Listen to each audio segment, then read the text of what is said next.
Mesdames et messieurs, bonjour. Alors, pour répondre à une question d'un internaute qui est passé sur ma chaîne, donc qui demandait en fait comment retirer le couvercle en métal de la machine à café. Alors, il s'agit d'une DeLonghi EC270. Alors, j'ai déjà posté des vidéos de la réparation de cette machine il y a maintenant presque 3 ans, je pense.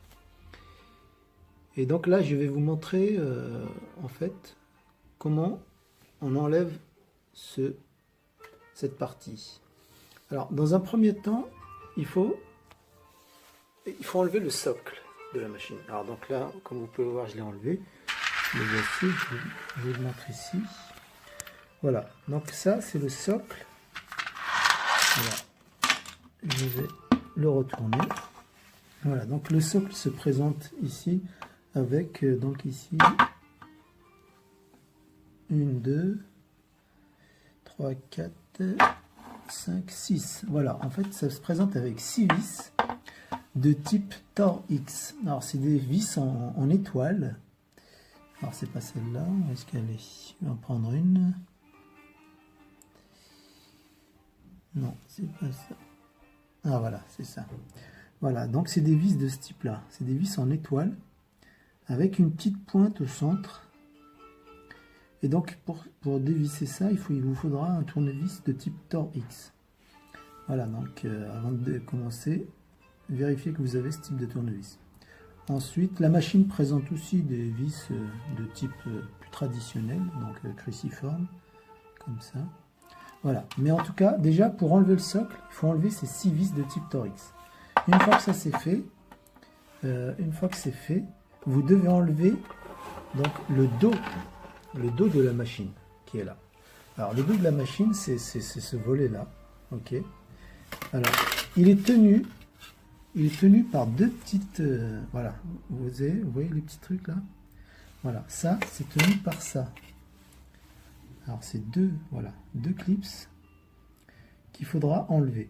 Alors donc une fois que vous avez enlevé le socle, vous allez passer votre main par en dessous et vous allez venir avec votre main décrocher ces deux clipsettes. Ensuite de l'intérieur vous allez pousser avec votre main cette partie là et puis elle va sortir et vous allez pouvoir l'enlever. Ensuite vous allez vous retrouver donc avec cette partie et pour la personne qui m'a demandé comment on faisait parce qu'il n'arrivait pas à enlever le socle, en fait ce qui se passe c'est que ce socle là il est tenu par exactement 4 vis. Alors les deux fameuses vis qui sont, je suppose que celles qui ont été vues par la personne, alors les deux visibles qui sont ici, donc en dessous voilà, une ici et une ici. Alors normalement c'est des vis cruciformes. Une fois que vous avez enlevé ces deux là, en fait il y en a deux autres qui sont cachés, mais qui sont cachés à l'intérieur de la machine. Donc vous voyez au niveau du dos de la machine, alors voilà, là vous avez deux trous. Et à l'intérieur, quand vous passez votre tournevis à l'intérieur, voilà, on peut pas voir, mais voilà, normalement ici vous allez trouver deux vis, vous voyez. Donc pour y accéder en fait, ce que vous allez voir avant de démonter votre machine, vous allez voir ces choses là, vous allez voir ceci, vous voyez, c'est un cache qui est là normalement, voilà, c'est recouvert, c'est caché. Donc une fois que vous avez démonté le dos de la machine, vous allez avec votre doigt venir derrière, pincer les deux petits bords en plastique et pousser. Et comme ça vous allez sortir ça. Voilà. Et une fois que vous avez enlevé ces deux petits caches, vous pourrez introduire votre tournevis à l'intérieur. Et alors normalement c'est des cruciformes, voilà. Vous pourrez les dévisser. Et une fois seulement que vous avez dévissé ces deux vis là en plus, à ce moment-là seulement, vous pourrez essayer d'enlever ce cache. Alors pour enlever ce cache, bon, c'est pas très compliqué. Vous allez prendre un tournevis plat. Hein. Vous allez trouver, voilà. Alors, si je le vois, voilà.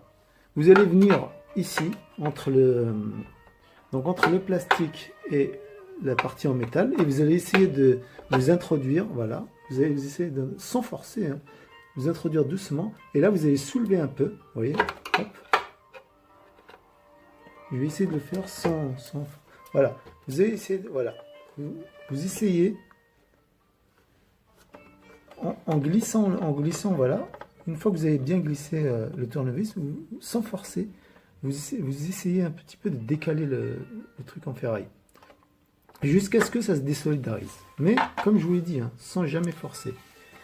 Donc, et ensuite, vous pouvez aussi vous aider avec votre main pour passer, pour soulever un peu aussi en bas. Et vous ferez attention à ne pas casser la partie qui est là, le petit bout de plastique qui est là. Mais normalement, il n'y a pas de difficulté. Une fois que les 4 vis ont été enlevées, voilà, à l'aide d'un tournevis plat, comme je vous dis, hop, et de votre main, vous allez pouvoir soulever ce capot et le sortir.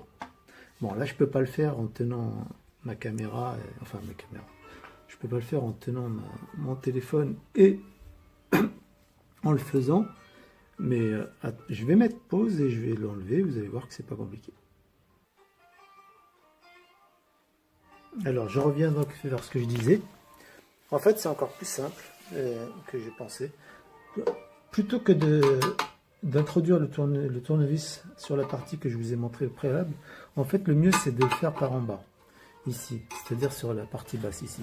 Donc, vous allez introduire votre tournevis plat ici, et vous allez essayer de le sortir assez facilement, sans forcer pour ne pas casser le plastique qui est là, qui peut être fragile. Voilà, donc, juste introduire le tournevis et puis ensuite pousser un tout petit peu et puis ensuite à l'aide de vos doigts essayer de tirer et normalement ça devrait venir assez facilement comme vous pouvez voir là.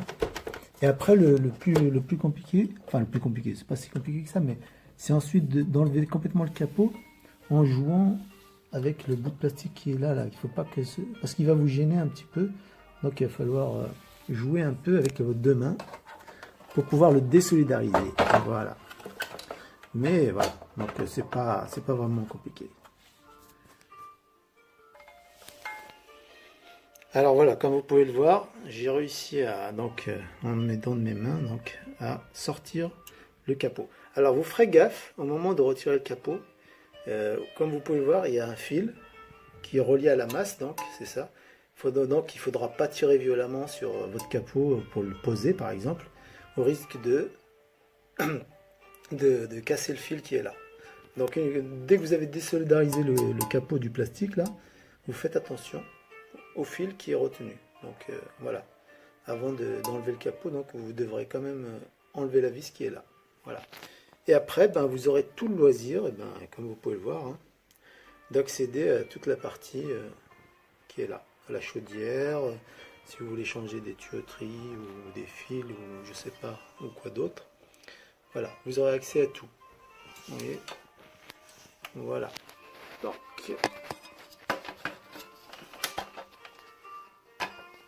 voilà. Bon pour la personne qui a fait la demande, j'espère qu'il sera satisfait, qu'il pourra démonter cette machine s'il ne l'a pas déjà fait. Vu que ça fait un moment, je pense qu'il a posté son commentaire. Ça doit dater de 2 mois, je crois. Mais bon, au cas où, pour d'autres personnes qui seraient amenées à démonter une machine de ce type, voilà, il faut faire attention. Il y a des vis cachées, il faut les trouver, mais il ne faut jamais forcer tant que vous n'avez pas trouvé toutes les vis, parce que des fois, on a l'impression qu'il suffit de forcer, mais en fait, il ne faut jamais forcer. Toujours y aller doucement. Voilà, bon bricolage. Bon dimanche.